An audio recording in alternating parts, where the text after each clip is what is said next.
Look out, Sophie. I'm filming.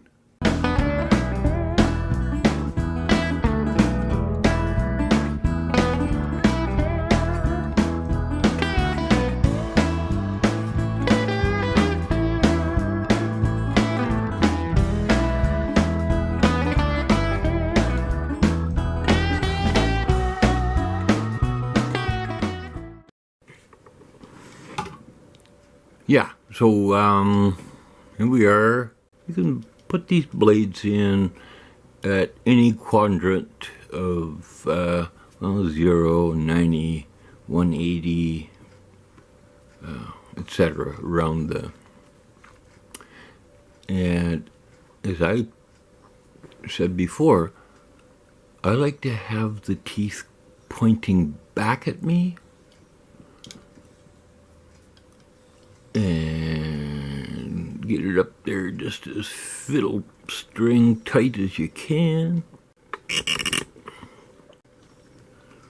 There we go.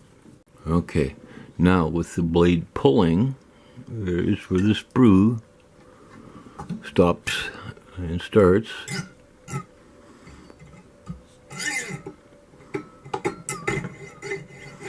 There we go.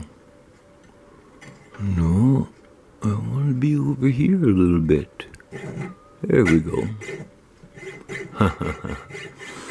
Okay, so with every pull stroke, it is doing its thing.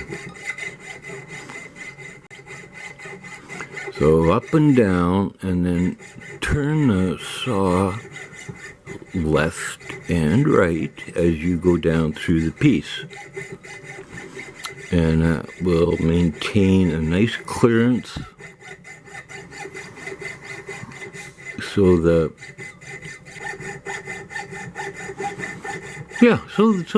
blades don't break on you. And this one's just about due for a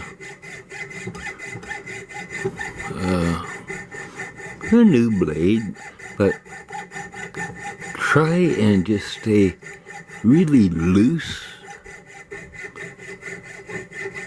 with the saw.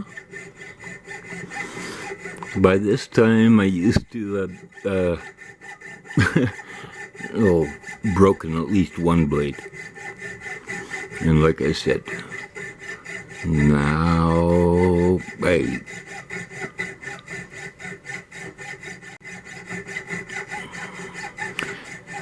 now I will wear them out long before.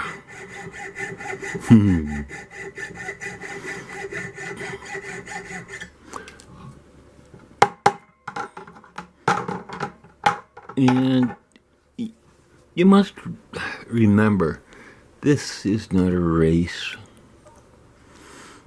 This is a creation that comes from within your soul. What's the matter, Sophie? Huh?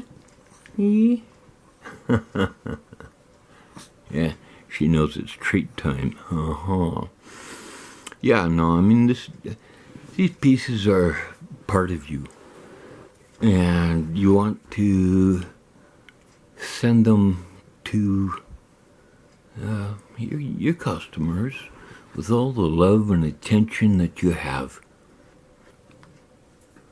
For life, this one is, oh goodness, there we go.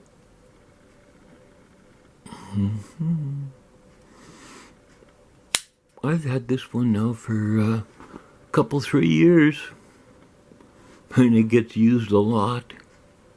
I'll just rub it on your saws. Sandpaper keeps it from plugging up, and of course all your files, which is where I'm going next. So one more thing is that every time you use your saws, back the tension off, just like a hacksaw. which is basically all it really is, but very, very fine cut. So, there you go.